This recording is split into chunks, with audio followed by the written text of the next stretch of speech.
All right? A little. You want to... Is it better? Or do you want it a little higher? Higher? A little higher? Oh. Well...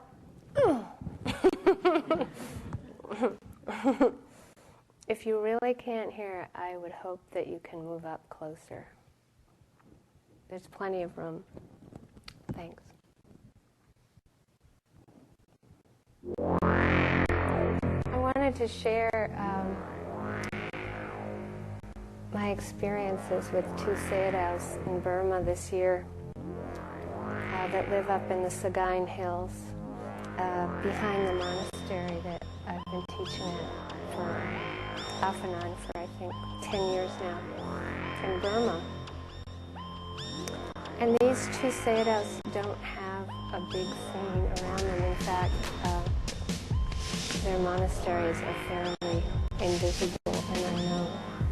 And I wanted to share with you what inspires me. No, let's just leave it the way it is. How's that? Okay. Thank you.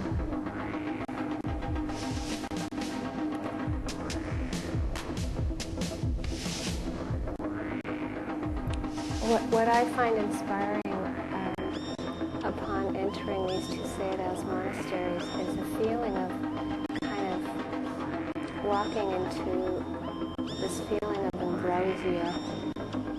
And it's like you don't even have to meet these Sayadaws. It's like the whole place just has this atmosphere of renunciation, mindfulness, and incredible purity. Is it better?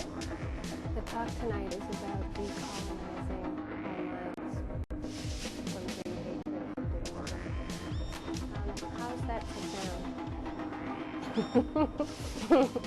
All right? Is it better? Or do you want it a little higher? Higher? A little higher? Oh. Well... if you really can't hear, I hope that you can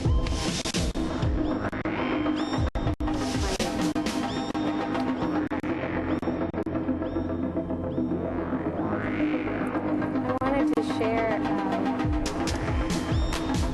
my experiences with two Sayadaws.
Letting life reveal itself.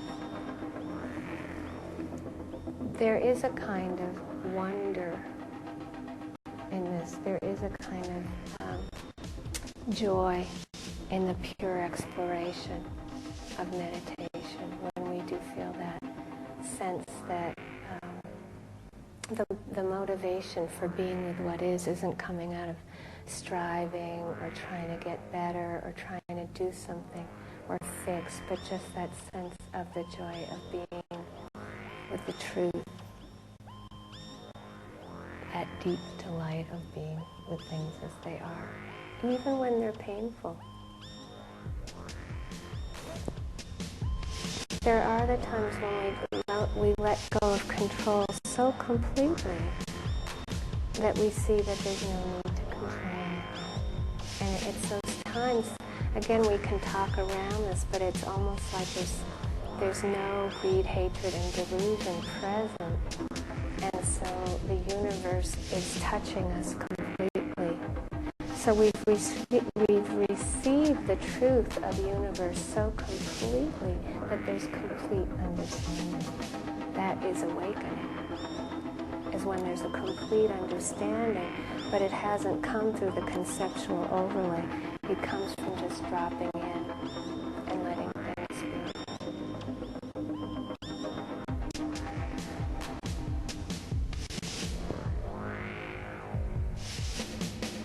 So sometimes it can be helpful if we're kind of in a kind of medium place with this, where we're sort of wondering, well, what is dropping in, or what is being inside an experience? From the third Chinese and patriarch, it's said in that in those verses, to set up what you like against what you dislike is the disease of the mind.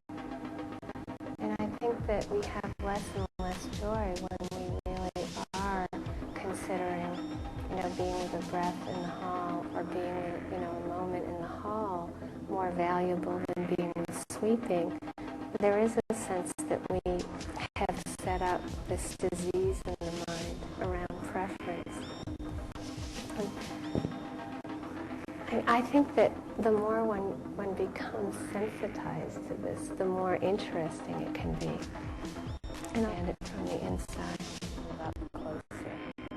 There's plenty of room. A little higher. A little higher. The talk tonight is about decolonizing our minds from greed, hatred, and delusion. How's that for sound? All right. Well, you want to? Is it better? Or do you want it a little higher? Higher? A little higher? Oh. Well.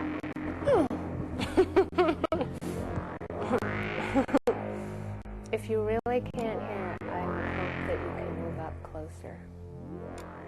There's plenty of room. Thanks. I wanted to share my experiences. The way we can go out of balance is even anything to cling to.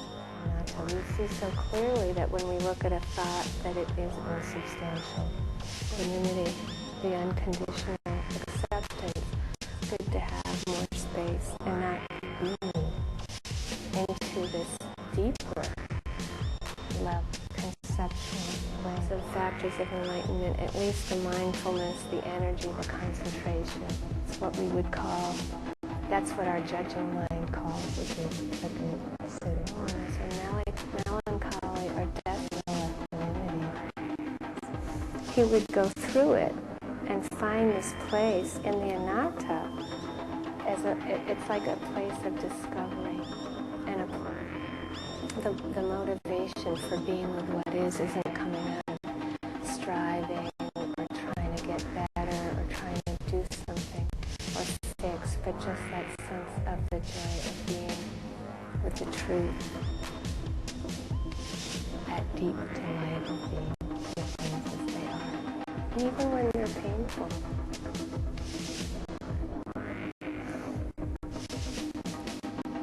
I find spring in New England a great place to develop the sense of wonder and mystery in practice, because it tends to be so changeable. So we can go from that penetrating rain to the sunlight to a frost, in like 24 hours. And that sense of really immersing ourselves in nature so that